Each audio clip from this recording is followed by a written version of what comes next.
9:09, de vuelta ya después de ese comienzo musical de Enlace USACH. Ya les decíamos, siguiendo con atención además lo que está ocurriendo con este sistema frontal en la zona central y particularmente lo que tiene que ver con la región metropolitana. Ahí estábamos dando, sin ir más lejos, algunos reportes en torno al agua caída, ¿no? Y particularmente estábamos ahí con cifras sobre los 15 milímetros y ahora estamos en 16.1 en Quinta Normal, 15.8 en Pudahuel. Eso es lo que tiene que ver entonces con esta condición climática, pero nosotros queremos ir ya con nuestros temas y particularmente con nuestro panel, en que vamos a estar ahí, ya les decíamos, tocando temas vinculados a la encuesta CEP. Ya tenemos en conexión al analista político del Partido Socialista, concejal además de La Granja, Juan Valdés. ¿Cómo está, Juan? Muy buenos días. Hola, hola, ¿cómo estás tú, Rodrigo? Buen día a todas y todos. Gracias por acompañarnos, Juan. Además, en esta jornada lluviosa en la capital, donde siempre se agradece el agüita, Juan, pero ahí también ir tomando las precauciones a quienes están circulando por Santiago, porque a ratos es bien intenso. No sé cómo ha estado la cosa por allá. Pucha, súper intenso, fíjate también. De repente, yo me sorprendí porque yo esperaba menos caída de agua, pero ha sido, parece que nadie le achuntó a la cantidad de agua caída. Y puedo contar una anécdota nomás, una anécdota porfa. sencilla. Que yo tengo 2 cachorros de pastor alemán, entonces los guardé hoy día, los guardo en la cocina en la noche para que no pase frío. Pero como nunca, hoy día me levanté temprano, yo con todos mis tiempos ya calculados, y me tenían un desastre en la cocina. Todo. Chuta, ya, pero había que tenerlos a buen resguardo porque estas precipitaciones sí, igual se venían, bueno, o sea, como decías tú, algunos no teníamos mucha expectativa, pero finalmente la intensidad fue bastante mayor de lo que pensábamos. Ha sido fuerte, sí. Sí. Oye, Juan, ¿te parece si vamos de inmediato a los temas que tenemos propuestos hoy? Porque, bueno, estamos bien atentos mirando los distintos sondeos que de alguna manera surgen al alero de la presidencial. Hemos estado mirando lo que pasa con sondeos que salen en forma semanal o en forma también más periódica, pero hay una encuesta que siempre se lleva bastante la atención de la opinión pública y del mundo político, que es la encuesta CEP, que tuvo números el día de ayer. Vamos a abordar otros temas que estuvieron presentes en ello. Pero para empezar hablemos un poquito de la presidencial, porque, bueno, tenemos acá un escenario donde Evelyn Matei sigue estando en la pole position, como se dice, 15% de los apoyos. La pregunta puntual fue: ¿quién le gustaría a usted que fuera la o el próximo presidente de Chile? Y ya lo decíamos, Evelyn Matei sigue arriba con el 15%, luego José Antonio Kast con 11%, Johannes Kaiser con 6%, Michelle Bachelet, que sigue apareciendo al menos en este sondeo, con 4%, lo mismo que Carolina Toá. Tomás Bodanovich también continúa apareciendo, en este caso con 2%, y con un 1% Janet Jara, Gonzalo Vinter, Franco Parisi y también se plantea al presidente Gabriel Boric. Es una respuesta espontánea en todo caso a una pregunta abierta. Pero más allá de estos números, también llama la atención el porcentaje de personas que no saben y no contestan en esta pregunta, 52%. Frente a ello, obviamente muchos sacarán sus cuentas dependiendo de qué le conviene más también en una campaña presidencial. Sin embargo, este número de 52% da cuenta de que todavía la gente no tiene muy claro por quién va a estar apoyando en la presidencial, y me da la impresión de que mucho puede tener que ver con que tenemos una primaria en el oficialismo. No sé cómo lo ves tú, Juan. Yo considero igual que tiene que ver con varios factores, entre otros que seguramente hay muchas. A ver, la centroizquierda en Chile no es menos del 40%. Uh-huh. Eso está más o menos claro, ¿no? O sea, entre el 35 y el 40 uno puede decir, y la centro-derecha más o menos lo mismo. No hay. Esos son como los pisos de cada sector y que son bastante parejos. Lo que lo desequilibra después son las condiciones, la temporalidad, el interés de la ciudadanía, los problemas del país, que pueden ser momentáneamente para uno o para otro lugar. En fin, y la gente va tomando definiciones. Y por tanto, yo creo que es probable que la gente esté esperando la definición de las primarias que va a tener la centroizquierda en el mes de julio, ¿sí? Uh-huh. Julio. Entonces, creo que todavía falta mucho. Esta encuesta muestra varias cosas que a mi juicio son bien que dictan muy bien de lo que está ocurriendo hoy día en el país. Primero, que la gente no tiene definido quién va a ser el próximo presidente de Chile. O sea, no hay nada claro. No está Kast, Kaiser y la señora Matei. Y por otro lado, en la centroizquierda incipientemente está Carolina Toá, que esta encuesta se hace en marzo, por tanto puede ser una razón por la que esté más despegada, pero también aparece la expresidenta Michelle Bachelet, Sí. que ese tiempo ya no era candidata y sigue marcando en todas las encuestas. A mí eso me sorprende muchísimo, porque esto, hay que decirlo, esto es pregunta espontánea, ¿no? Es decir, Sí. a usted quién le gustaría que fuera presidente, no es que le digan un listado Exactamente. de candidatos, de cuáles son los probables candidatos. Entonces, le dicen a usted quién le gustaría que fuera presidente, y sorprendentemente la presidenta Bachelet sigue marcando. En fin, creo yo que hay que esperar un poco más cómo se van a ir desenvolviendo este proceso. La derecha sigue metida en una confusión importante, no tienen, no conversan, no dialogan, no muestran unidad, no tienen, recién ahora, incipientemente, algunos empiezan a hablar de que sí apoyarían a otros, pero vamos a ver en qué condiciones. Y claro, y ahí eso es más bien la ultraderecha, que le coloca muchas condiciones, al parecer, a la candidata Matei, si que ella pasase a la segunda vuelta. Y ahí también ahí vamos a ver qué pasa, porque hay un mundo de centro derecha que no es de ultraderecha, no siente, es como cuando uno habla de la centro izquierda, hay mucha gente de centro izquierda, no voy a meter la pata a los caballos acá, pero hay mucha gente de centro izquierda que no votaría por un candidato como Maltés, por ejemplo. Uh-huh. ¿Ya? O por otro candidato que representara a un mundo similar, ¿no? Sin embargo, y por tanto el escenario de segunda vuelta va a depender mucho de las condiciones en que se pase y las propuestas de los candidatos, tomando en consideración lo que la propia encuesta ha ido señalando respecto del interés de la ciudadanía. Sí. El interés, hay que decirlo también, aquí cuando se habla del interés de la ciudadanía, como lo dice la encuesta en ciertos tópicos, en ciertos aspectos, la seguridad y otros temas más, no es que la gente diga respuestas fáciles. Yo creo, y aquí voy a pasar a dar mi opinión, siento que lo que la gente espera es una propuesta que sea viable, que sea sistemática, que convoque una unidad importante en el país para resolver los problemas más profundos del país. Y no este ofertón campañero, que la gente, creo que eso es lo que ya siente un cansancio, ¿no? Un ofertón campañero que diga, no sé, pues vamos a colocar una cárcel en pleno desierto, los vamos a mandar a una isla o qué sé yo. Creo que la gente espera que hayan también propuestas profundas en distintas áreas, no solamente en las consecuencias del delito, sino también en las causas. Uh-huh. Bueno, hay varios apuntes entonces respecto a, efectivamente, a los elementos que de alguna manera están tomándose la discusión en torno a la presidencial, y que efectivamente me da la impresión de que a medida que vayamos avanzando en el tiempo van a poder ir dando nuevas luces, nuevos atisbos respecto a no solamente el enfoque que se le quiera dar a las campañas, sino que además el grado de conocimiento y convencimiento que puedan tener los electores. Así que va a ser bien importante entrar en esa misma arena.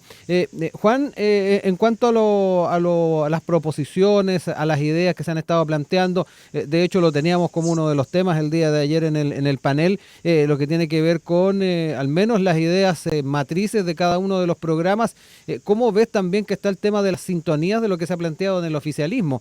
Veíamos que temas vinculados a la seguridad son denominador común, temas que tienen que ver con el crecimiento también están presentes, temas vinculados también a tema aborto han estado presentes en esta campaña, pero es bien importante saber cuál es la mirada que tienes tú respecto a poder tal vez ir encantando a otro electorado que puede que esté en ese 52% que no sabe o no responde. Sí, mira, yo creo que en la centro izquierda vamos a tener propuestas grandes que van a ser como una especie de paraguas común, ¿no? Con el tema de la seguridad, abordando desde cada punto de vista los temas país. Y también seguramente vamos a tener agendas propias de cada sector tratando de apuntar a su nicho. Cada candidato va a querer asegurar su nicho, entonces van a salir los temas del aborto.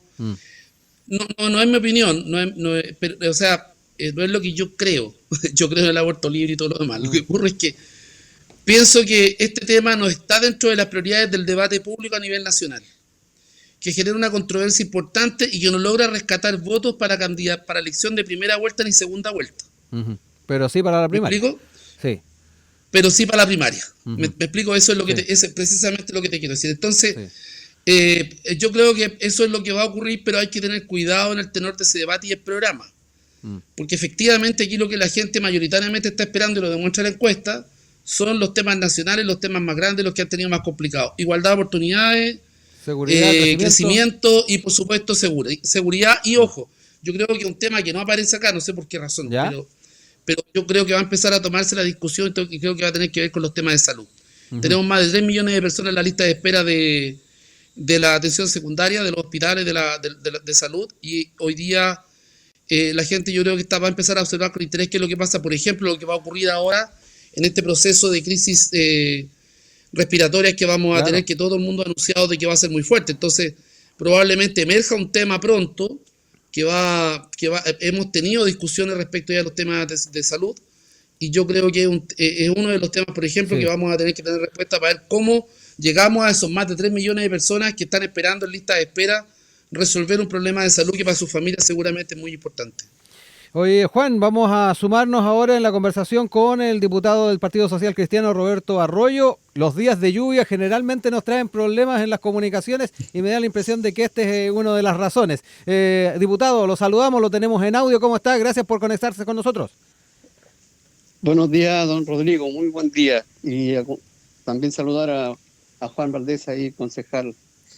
Muchas gracias por la invitación y conversar respecto a esta encuesta, ¿no es cierto? Sí, importante. estábamos ya, sin ir más lejos, diputado, conversando con Juan respecto a estos números, cómo se va dando también el posicionamiento de cada uno de estos nombres. Ya lo decíamos, esto es respuesta espontánea, surge de cada uno de los encuestados y bueno, se mantiene de alguna manera en muchos aspectos el esquema que hemos seguido durante estos últimos meses. Sin embargo, nos estábamos centrando en el tema de ese 52% que no sabe y no contesta, y que me imagino va a ser un objetivo importante para quienes están postulando a la presidencia, ir tratando de buscar efectivamente por dónde están las miradas de ese sector. Teníamos ahí también con Juan la hipótesis de que muchos de esos números tal vez podrían cambiar con una candidatura de oficialismo ya definida, pero no sé cuál es la mirada suya, diputado, ¿cómo lo observa? Sí. Bueno, efectivamente la lluvia teníamos algunos problemas y en Santiago no están acostumbrados, que sé de dónde viene el origen. Sí. Bueno, lo importante respecto al Centro de Estudios Públicos, ¿no es cierto?, esta encuesta que habla del 52% de los indecisos, pero además habla de la disminución de la aprobación del gobierno, que ha sido más o menos constante, de un 30%, ¿no es cierto?, y baja a un 22%. La desaprobación llega hasta un 66%, y gente que no sabe o no contesta, según los mismos estudios, está entre el 8% y también disminuye al 4%. Claro, es más bajo en ese caso, el no sabe. Exacto, tenemos esa desaprobación más alta y la aprobación más baja desde que llegaron al gobierno. Recordemos que fue más o menos histórico, cercano al 30% siempre. Por otro lado, los tres candidatos de derecha están a la cabeza, fíjate. Matei con un 15%, Kast 11% y Kaiser con un 6%. Según te cuenta, lo que habla de un 32% que sí está definido por el lado de la derecha, mientras que el lado de la izquierda hay un 12% que está más definido. Ahora, ¿cuál es lo importante de esta encuesta cuando usted habla del 52% de estos indecisos o que no ha tomado todavía una opción? Pueden ser muchos los factores según varios estudiosos políticos, ¿no? Sí. Hay muchos candidatos primeros todavía. Claro. Aún no hay primarias tampoco a la izquierda. Puede ser otra razón, ¿no es cierto?, que vaya definiendo y aumentando ese factor de la izquierda. Falta mucho tiempo, de aquí hasta noviembre. La gente está preocupada de otras cosas en este momento. Oye, yo creo que a medida que nos acerquemos al periodo de campaña, esta mirada ya se va a ir aclarando mucho más. La gente que se identifica hoy en día ha aumentado también, que se identifica mayor con la derecha, aumentando un 2%, en la izquierda se mantiene y el centro también disminuye. O sea, todo esto, hay una correlación entre la baja aprobación que tiene el presidente Boris y el aumento de la adhesión popular, en este caso la derecha o la oposición. Yo creo que siempre la ciudadanía castiga a quienes lo hacen mal y primen a los que lo hacen bien. Evalúan el gobierno de turno. Esto hace que la política también tenga un momento pendular, en el cual pasamos mucho tiempo, ¿cierto?, de un gobierno de derecha, un gobierno de derecha que fue una derecha económica, ¿ya? Y después vinieron varios gobiernos de izquierda, concentracionistas, y después se ve correlacionando un gobierno de derecha y un gobierno de izquierda, porque la verdad es que los gobiernos no lo han hecho bien en todo este tiempo. Si uno evalúa a los gobiernos desde que volvimos a la democracia también, no ha habido mejorías y las demandas sociales de muchos años no han estado bien. No hemos tenido presidentes o gobiernos con una mirada estadista de mirar de 20, de 30 años, son muy cortoplacistas, entonces chutean la pelota para adelante, y ahí es donde tenemos la debate económica, en donde tenemos un 46% hoy día de la deuda, que 10 años atrás era el 10% del Producto Interno Bruto. Entonces, hoy día tenemos un tema en donde ese 46% de deuda nos tiene con una tasa de endeudamiento de 10.000 millones de dólares al año, en donde 5.800 millones de dólares son solo pagar intereses de la deuda. Vale, hoy día, viendo préstamos, cuando iniciamos el periodo con Gabriel Boric, en este periodo legislativo, en la caja teníamos 36.000 millones de dólares. 36.000 millones que se gastaron dentro del primer año. El segundo año, en el presupuesto, nos solicitan a nosotros endeudarse en 25.000 millones de dólares más.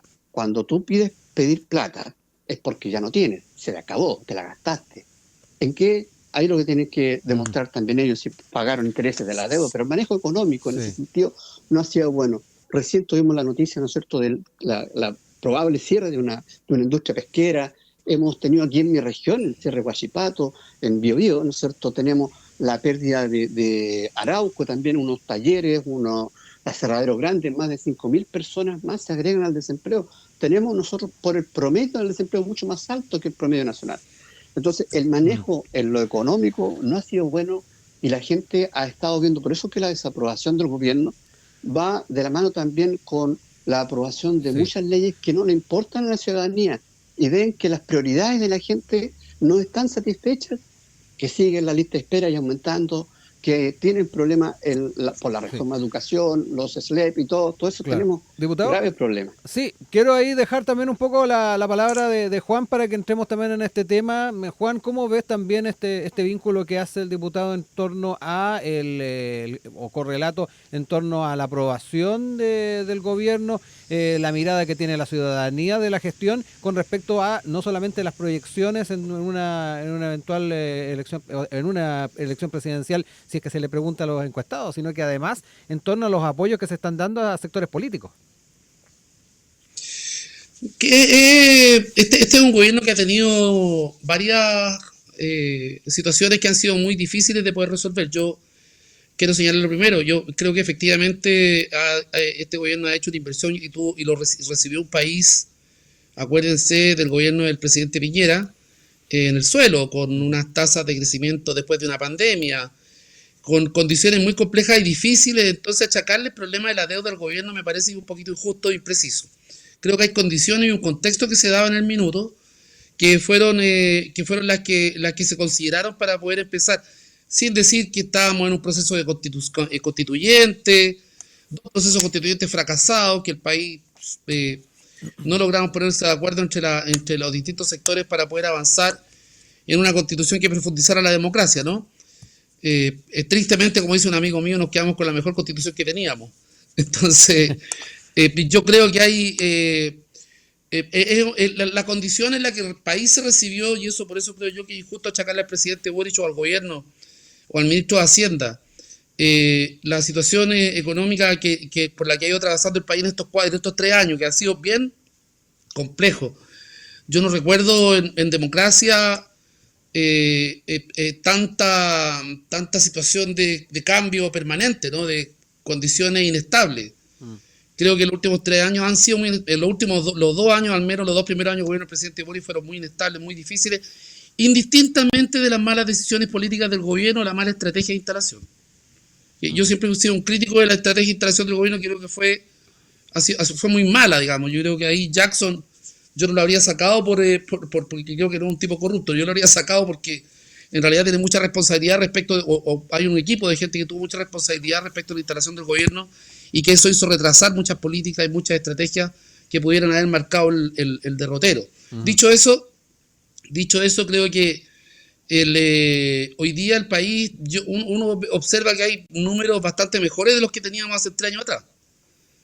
Tenemos un país que al parecer se ha ido despegando poco a poco, con mucha inestabilidad. La situación en la que estaba el país estaba tan mal. Acuérdense que recibimos un país que estaba destruido, que estaba con la economía por el suelo, veníamos saliendo de una pandemia, no había inversión, en fin, estábamos con niveles de desempleo mucho más altos todavía, toda la agenda que fue cambiando progresivamente es el tema de la seguridad, etcétera. Creo que hoy día los números que se van mostrando son mejores.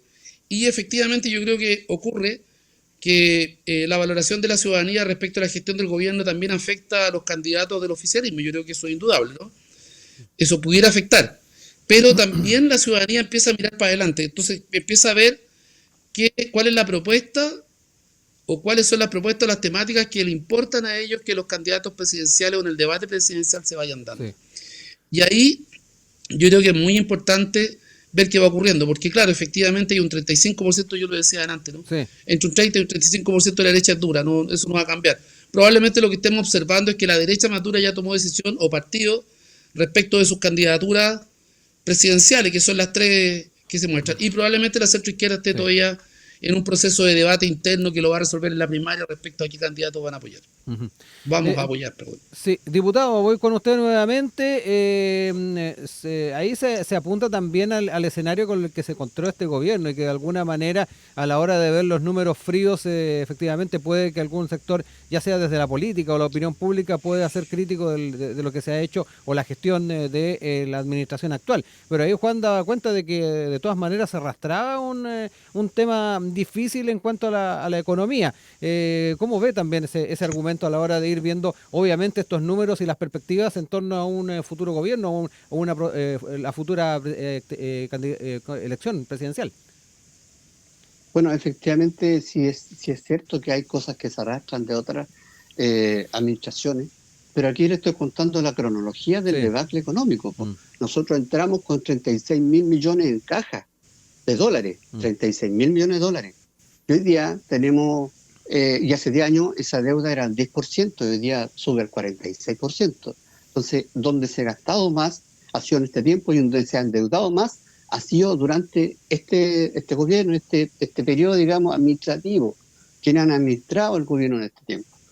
Y como le digo, esta baja de la valoración también del gobierno son resultados, obviamente, en cuanto al tema de la gobernabilidad, lo que ha ocurrido en el último tiempo, por ejemplo, la reforma de pensiones, el cobro de impuestos feriantes, las leyes con suma urgencia, tan ridículas, por ejemplo, como Día del Pajarete. O sea, el gobierno le dio suma urgencia a una ley como la ley del pajarete porque la puso el diputado Molet, que es de gobierno. El nivel histórico de deuda que le estaba diciendo yo, la falta también de conexión que ve la gente con la realidad al presentar leyes que no tienen que ver con las necesidades verdaderas de la gente, los cálculos mal hechos del presupuesto, o sea, todas esas cosas la gente lo ve y lo valora. Y eso es lo que se ha visto en el último tiempo. O sea, intentar declarar también, por ejemplo, el despreciable irrenunciable de Semana Santa, sabiendo que no tenían tiempo legislativo. La gente está cansada de ver que... Pero ese diputado, disculpe, pero ese no fue un debate. Ese no fue un debate. Porque usted dice que esta misma encuesta revela que el tema de la violencia, que los asaltos, que eso es lo más importante para la gente. Y justo en este momento de mayor inseguridad, tenemos una crisis de seguridad, también tenemos una crisis de institucionalidad. En este tiempo le hace recorte a la Fiscalía, a Carabineros, a la PDI, a las Fuerzas Armadas y a Salud, donde tenemos la gran demanda que prometieron también arreglar de una sola. Ciertamente, como digo, nos falta alguien que tenga una mirada distinta, porque hoy día la seguridad no puede ser una promesa de campaña. La gente ya no puede ser más una promesa de campaña, debe ser una realidad. Y la única manera de tener seguridad también es que tengamos un país próspero, un país que se desarrolle, que tenga una matriz productiva, pero para eso no podemos tener promesas. No podemos caer en populismo electorales de nuevo, ¿no es cierto?, sino que tener programas de gobierno que sean bien elaborados, buscando respuestas coherentes y realizables a las demandas también, y coherentes a las demandas del ciudadano. Si no, el otro es caer hacia el populismo barato de la política y que crean candidatos que le van a ofrecer la solución mágica, candidatos mesiánicos. No, yo creo que hoy día tenemos que cambiar un poco el rumbo, empezar a ver el país con otro tipo de sostenimiento. Lo que nos lleva a un tremendo endeudamiento es que siempre depende del impuesto a las personas. Chile es un país que depende del impuesto a las personas en un 70%. Entonces, ¿qué tenemos que hacer? El impuesto a las personas hay que dejarlo un poquito de lado y empezar a trabajar en el impuesto a la productividad. Me refiero, empresas que trabajan van a generar empleos, bien y riqueza a través del tributo, con fuerte fiscalización. Con eso nosotros podemos pagar los programas sociales, pagamos, porque la seguridad también cuesta plata. Vemos, cuando hablamos del problema de seguridad, las respuestas del gobierno no han sido buenas.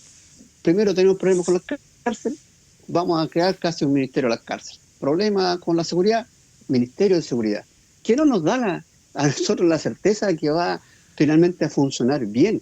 ¿Por qué no utilizar el dinero otorgándole el presupuesto que corresponde a las entidades que están encargadas de la seguridad, como son PDI, Carabineros, la Fiscalía, los entes persecutores que nos pueden ayudar a hacer crecer las cárceles, hacer ampliación de las cárceles que ya están? Fue una idea que yo lo conversé con el Cordero en ese tiempo, con el señor Luis Cordero, ministro de Justicia en su tiempo, hoy día ministro de Seguridad, y hoy día lo está planteando el gobierno. Qué bien que lo plantee, porque era la solución más rápida y más sensata, pero eso es lo que yo estoy diciendo. Planteemos desde el punto de vista de ideas que sean sensatas para sacar a nuestro país adelante, porque lo que se viene, como digo, es un gran deuda, vencimientos de deuda, estamos poniendo bonos soberanos a un mal valor, muy alto interés. Se pusieron $7.000 millones a un 7%, o sea, después, ¿quién los va a pagar? Después los que vengan para acá, el 2030, o sea, todo se chutea para adelante. Y eso es lo que no teníamos que permitir nosotros, los chilenos. Tenemos que tener una política más a largo plazo. Sí. Son las 9:41. Estamos de regreso acá en Enlace USACH con nuestro panel del día de hoy, junto a Juan Valdés, analista político del Partido Socialista, concejal de La Granja, también con el diputado del Partido Social Cristiano, Roberto Arroyo. Y queremos entrar en otro de los temas que han sido abordados en esta encuesta CEP, particularmente en lo que tiene que ver con los objetivos que distintas personas consideran como los más importantes a la hora de ir proyectando obviamente los próximos años, a dónde se debería enfocar las prioridades a nivel país. Y aquí nos encontramos, por ejemplo, en el primer lugar con más orden público y seguridad de las personas.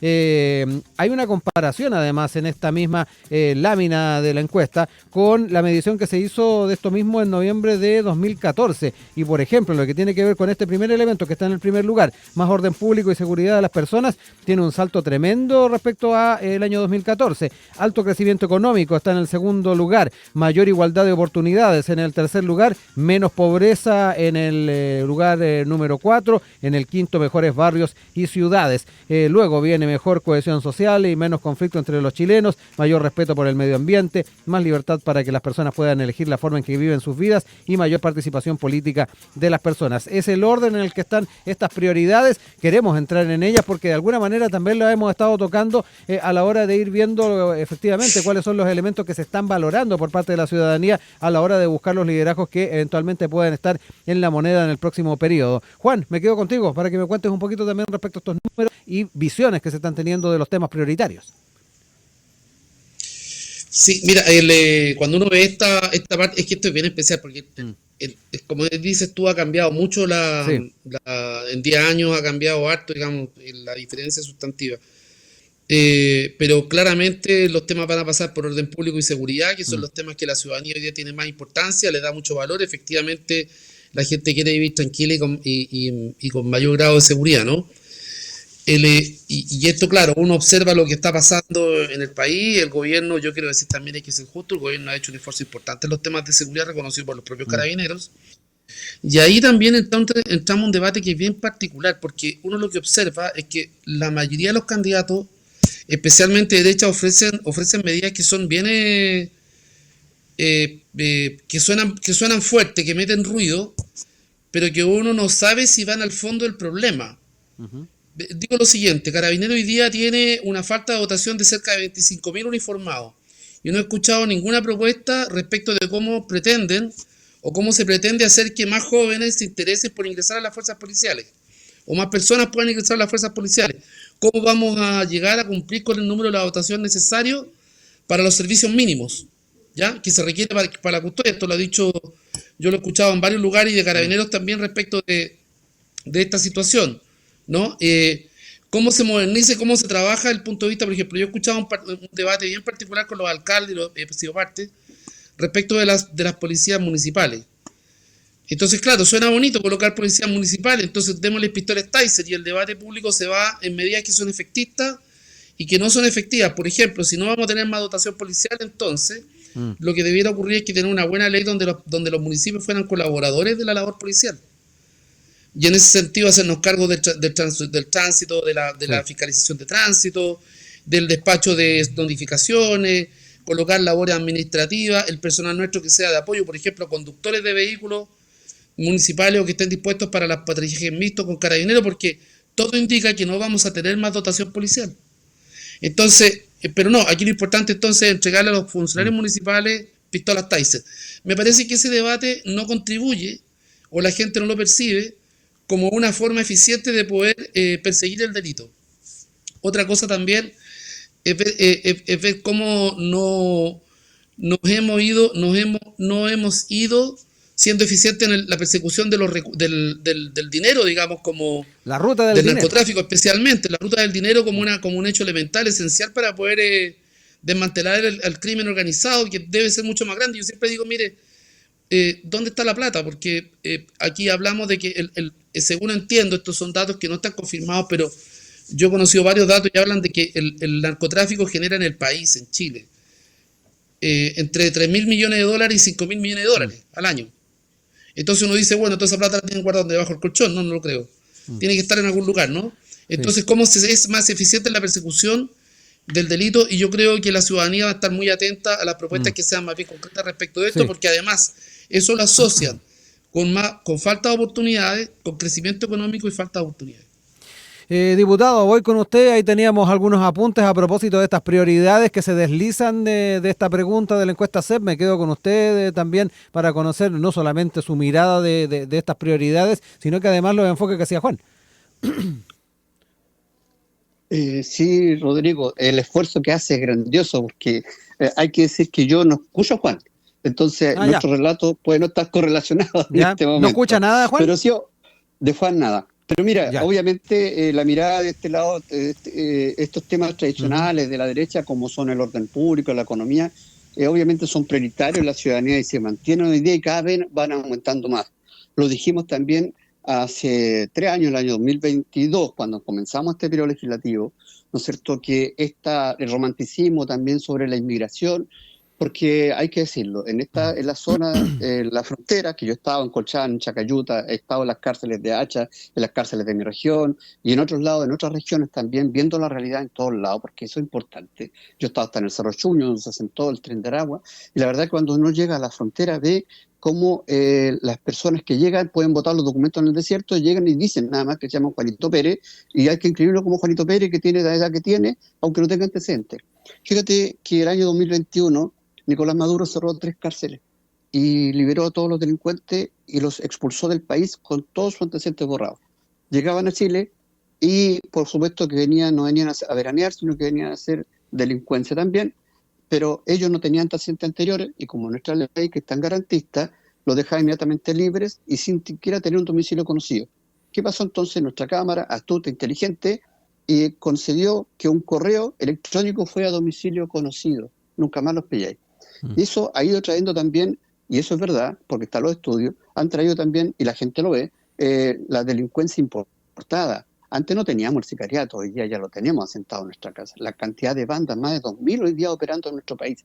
Fácilmente, porque las fronteras también están muy permeables, gracias a este romanticismo de que no existan fronteras en todo nuestro mundo. Sí. Diputado, también señor Juan Iturriaga, hacía alusión a la ruta del dinero, que es un tema que ha sido complicado de abordar.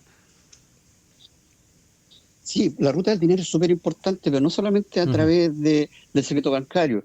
Yo al menos no tengo ningún problema con el secreto bancario, yo lo abro y se los paso a ustedes para que lo abran. Lo único que van a encontrar que casi todos los chilenos en las deudas que tengo, como todos los chilenos, ¿ya?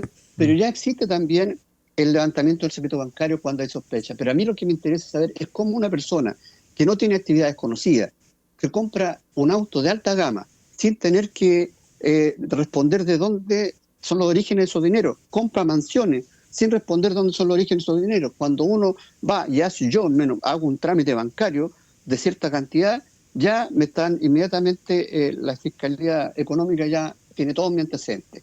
¿Te das cuenta? Entonces, hay un tema que buscar en la ruta del dinero dónde está y operar bastante más, con inteligencia que antes no tenía pie ni cabeza porque era muy pobre. Recuerda que se restringió incluso la contrainteligencia y en Chile se permitió que operativos de otros países vinieran, secuestraran, mataran y enterraran a un venezolano, un teniente venezolano, que estaba bajo la protección del Estado. Entonces, la seguridad para los chilenos, a través de hoy día de estos delitos que aumentan, los abordazos, los portonazos, que tampoco ocurría en Chile, hoy día tenemos descuartizamiento ya. Entonces, estamos hablando de que la seguridad, no solamente desde el punto de vista económico, sino la seguridad verdadera de las personas, cómo le aseguran la vida diaria, cómo se asegura. Tú puedes tener buena salud, pero ¿qué pasa si no tienes, vas al hospital a atenderte y después de vuelta no sabes si vas a regresar a tu casa?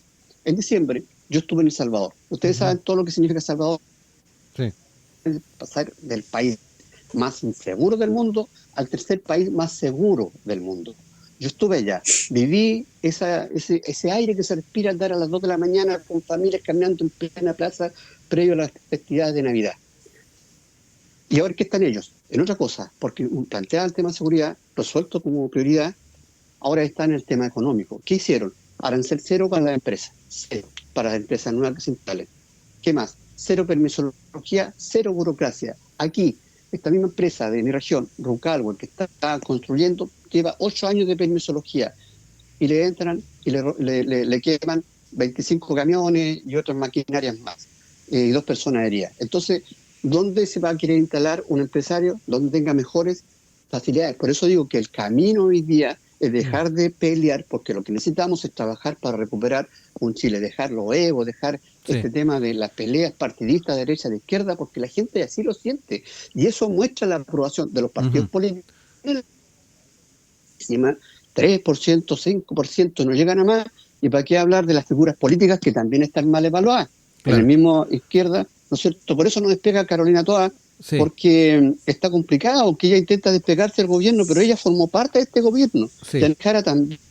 Entonces tenemos a Toa y Marcel que representan, también disminuyen en su aprobación. ¿Y por qué? Porque ellos después del presidente tienen los cargos más importantes de nuestra nación y que representan la economía y la seguridad. Sí, diputado, quiero aprovechar estos últimos minutos para entrar también en ese enfoque que estaba haciendo usted recién.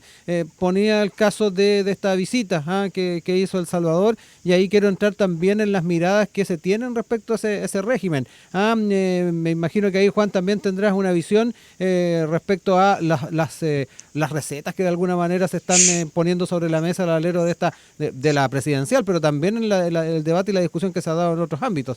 ¿Cómo lo ves también, Juan, para ir cerrando y brevemente, aprovechando bien el tiempo? Sí, mira, lo primero que quiero decir es que nadie tiene una mirada. No te escucho, Juan, no sé si está... Ahí sí te escucho. Ahí sí. ¿Así? Ya. Sí, ahora te escucho bien. No sé si lo escucha el diputado, perdón. No. Todavía no lo escucha. Ya, a ver, vamos a cerrar entonces las ideas con lo que tenemos y hoy le doy pie al diputado con lo que diga. Mira, lo que quiero decir es que primero hay que ser bien claro, no es una mirada romántica de la migración es un hecho real. Y en todas las condiciones que hay hoy día de migración, y esto viene, podría decir yo, y aquí el punto es que hay un error del diputado ahí, pienso yo, en tratar de señalar la responsabilidad de la migración a este gobierno, porque yo podría señalar entonces que el que fue a Cúcuta a pedirle a todos los venezolanos, buenos y malos, que si vienen a Chile fue el presidente Piñera.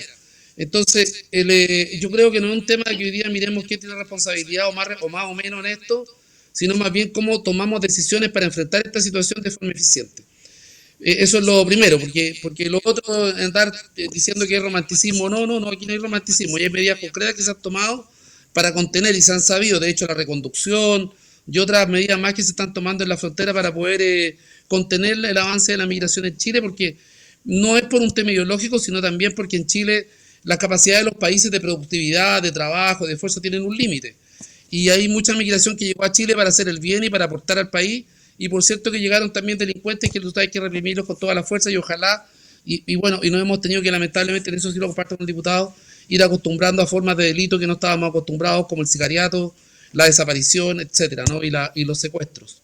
Entonces, creo que hay que... lo que yo decía antes, que espero yo que el debate presidencial contribuya con ideas concretas, viables, plausibles, y que la gente pueda saber que son efectivamente eficientes para combatir el delito y el narcotráfico, como temas de seguridad. Y por supuesto también que se tengan medidas económicas que puedan desarrollarse. El Salvador es un país que tiene una condición muy distinta a la que tenía Chile, por tanto no son comparables, creo yo. El Estado de El Salvador era un Estado que no existía en las ciudades, era un país que estaba tomado por las bandas de delito, todas las maras, digamos, y todo eso. Y bueno, y Bukele tuvo una receta para poder enfrentar esa situación. Y hoy día tiene el control del país, tiene un país más seguro, eso me parece estupendo. ¿Qué quiere que le diga? Pero no se pueden comparar las condiciones de seguridad. Además, estas medidas tienen que ser sostenibles en el tiempo. Yo no sé, eso hay que medirlo en mucho tiempo más. Sin embargo, creo que ha tenido un desarrollo que es interesante, que hay que seguir mirando, pero que yo no creo que sea la receta para Chile. Aquí tenemos problemas que son profundos. Por ejemplo, la educación, porque Bukele también habla, le digo al diputado, habla sobre educación y hace una alta inversión en educación. En Chile no se está haciendo una alta inversión en educación. Entonces se descuidan aspectos sociales que son fundamentales para poder combatir el delito. Sí. Porque ¿cómo tú vas a hacer crecer un país, desarrollarse un país sin inteligencia, sin capacidad crítica, sin capacitación, sin educación? Yo creo que eso es muy difícil. Hay que tener muchos aspectos que el país no ha resuelto y que yo espero que lo puedan resolver. Quiero decir esto porque también tengo una crítica con este gobierno, porque este gobierno, el presidente, venía del mundo de la educación. Ellos eran los críticos del sistema educacional y creo que todavía estamos en deuda. Sí. Diputado, voy con usted para ir cerrando ideas. Recién Juan nos planteaba el tema de que a la hora de ir mirando el tema de los incentivos o no que hubo en la inmigración, traía a colación y recordaba el tema de Cúcuta y el expresidente Piñera. Eso en un punto. Y lo otro en lo que tiene que ver con el ejemplo que ponía con El Salvador. Ahí decía también Juan que hay recetas que efectivamente no son tal vez aplicables a otras realidades como podría ser en Chile en lo que tiene que ver con delincuencia.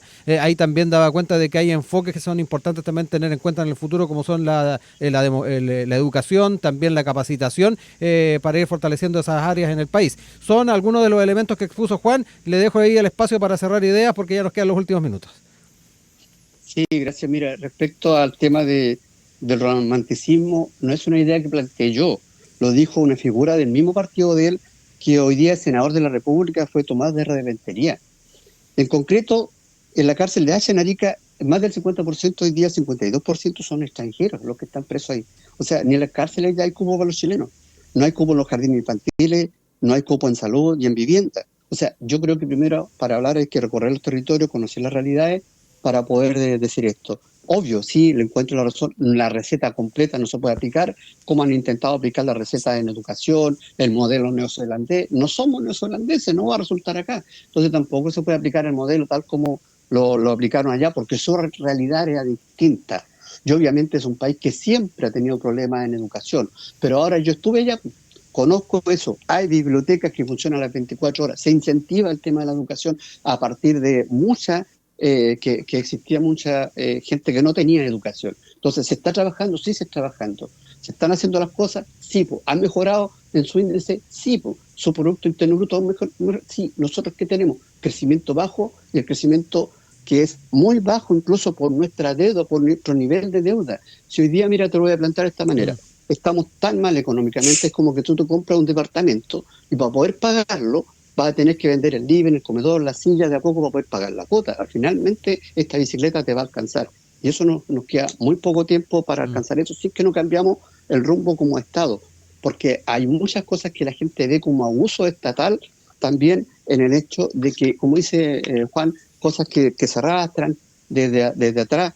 Pero, como ejemplo, como la ley de impuestos a contribuciones, que nació durante el tiempo de Frei Montalva para la reconstrucción posterior al terremoto, para la construcción de calle y carretera, hoy día concesionada. Impuesto específico a los combustibles, que también fue hecho justamente para reconstrucción de calle y carretera, hoy día están todas concesionadas y pagadas más de 2 veces. Por permiso de circulación que pagamos en nuestras comunas, y resulta que para estacionarte en la calle tenés que pagar. Allá me planteé una cosa, mira, allá en El Salvador no había tag, amigo, no habían tag, no habían peajes, porque el Estado cumplía su rol. Acá todo sale de las personas, porque eso también es un impuesto encubierto, porque el Estado es el que está encargado de construir calle y carretera a través del impuesto a las personas, pero le volvemos a cobrar el impuesto a las personas. Ahora se terminó esa concesión y resulta que se vuelve a concesionar cuando ya la etapa de construcción ya estaba pagada. Sigue aumentando el valor de los TAG. La gente, tú sabes cuánto paga mensualmente la gente del TAG, y eso es un tema de administración del Estado y del gobierno de turno. Ya son las 9:59. Yo quiero agradecer a Juan Valdés, Roberto Arroyo, que nos acompañaron en el panel del día de hoy. Sacamos adelante la técnica finalmente, así que pudimos hacer esta posibilidad de panel. Un abrazo a ambos, muchas gracias. Buen día a todos. Gracias.